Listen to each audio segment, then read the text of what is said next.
camada densa de nuvens e névoa.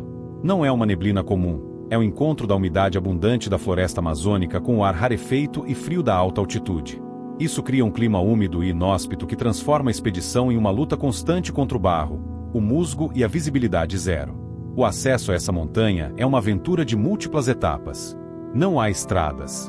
O ponto de partida é geralmente o município de São Gabriel da Cachoeira, e a partir daí, a jornada depende de longas viagens de barco pelos rios amazônicos, seguidas por dias de caminhada extenuante dentro da densa floresta tropical, enfrentando a lama e a vegetação fechada.